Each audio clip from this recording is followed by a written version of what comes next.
Hello everyone. तो कैसे आप सभी? आई होप आप सभी स्टूडेंट ठीक होंगे। तो मैं विवेक आपका फिर से स्वागत करता हूँ आपके लिए परिवार कॉलेज अपडेट्स में। तो देखिए, आज हम डिस्कस करेंगे बीकॉम प्रोग्राम फर्स्ट सेमेस्टर का सिलेबस। जिन्होंने इस साल एडमिशन लिया हुआ है सोल के अंदर, ड्यू सोल के अंदर, उनका आज हम सिलेबस डिस्कस करेंगे।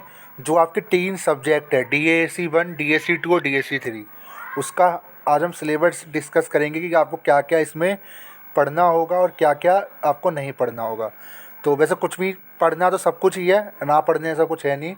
तो वीडियो स्टार्ट करने से पहले अगर आप हमारे चैनल पे पहली बार आए तो चैनल को सब्सक्राइब कर ले और हमारे टेलीग्राम चैनल भी ज़रूर ज्वाइन कर ले। लिंक मैं डिस्क्रिप्शन बॉक्स में आपको दे चुका हूँ।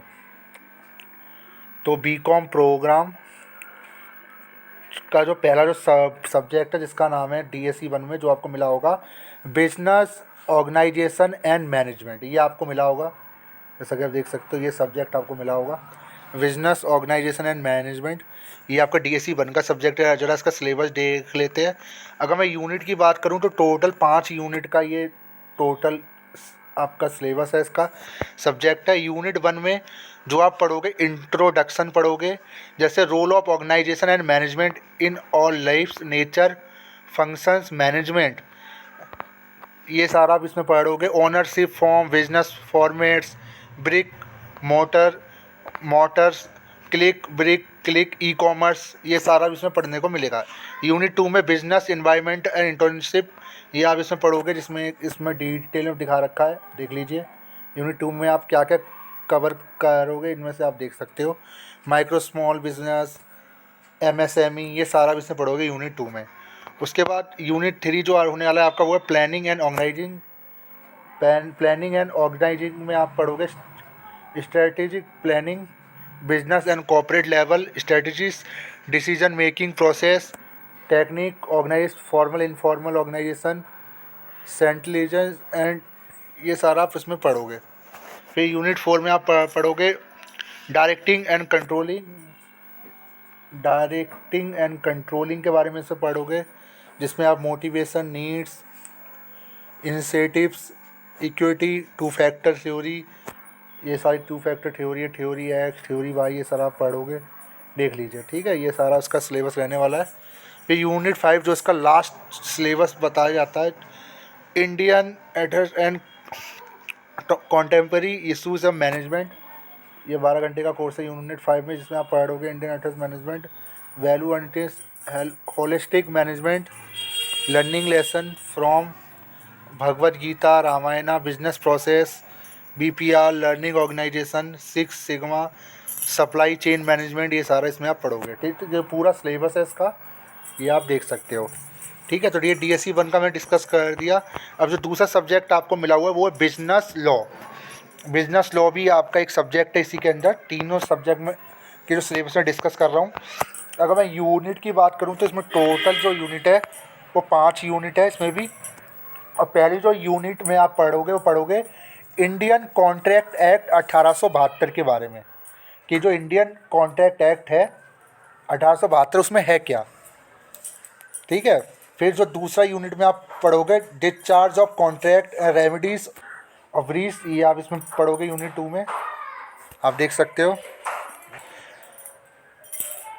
तो डिस्चार्ज ऑफ कॉन्ट्रैक्ट रेमेडीज़ में आप पढ़ोगे operation of law, lapse of time, ये सारा इसमें पढ़ने को मिलेगा आपको। उसके बाद यूनिट 3 में आप पढ़ोगे introduction to special contracts of indemnity guarantee, contracts of bailment of pledge, ये सारा इसमें पढ़ोगे। Contract of agency. यूनिट 4 में आप पढ़ोगे the sale of goods act 1930, जिसमें कॉन्ट्रैक्ट ऑफ सेल के बारे में पढ़ोगे। ये सारा देखिए, इसमें यूनिट में क्या, इसमें विस्तार से नीचे दे रखा है, इसमें क्या क्या आपको पढ़ने को मिलेगा, आप देख लीजिएगा।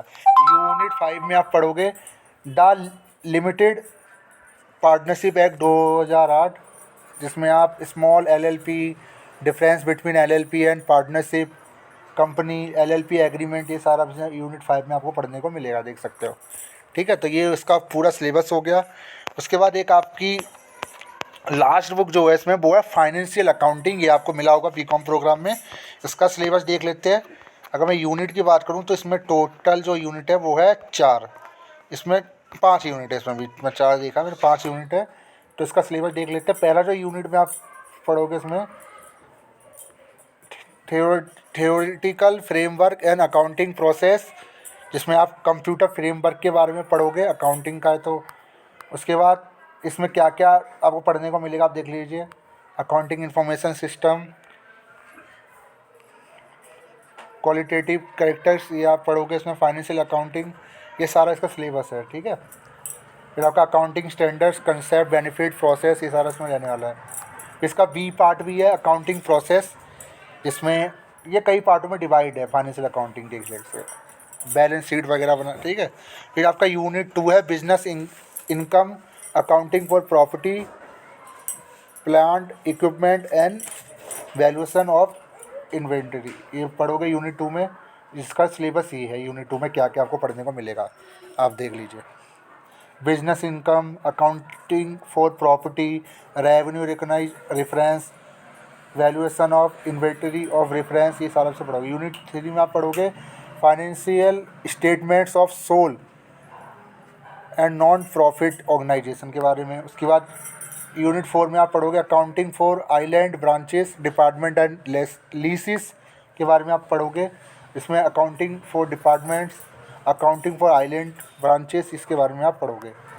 फिर अकाउंटिंग फॉर लीसिस का रेफरेंस, इसमें भी ये पढ़ोगे। फिर यूनिट 5 में आपका रहने वाला है कंप्यूटराइज अकाउंटिंग सिस्टम के बारे में आप पढ़ोगे, जिसमें computerise accounting system, computerise account by using by popular accounting software, creating company, ये सारा रहने वाला है। ये पूरा इसका सिलेबस है, देख लीजिए, नोट कर लीजिएगा, ठीक है। तो ये था आज की video BCom programme first semester का सिलेबस, जो मैंने तीनों DSE 1, DSE 2, DSE 3 के जो सब्जेक्ट है उनका डिस्कस कर दिया।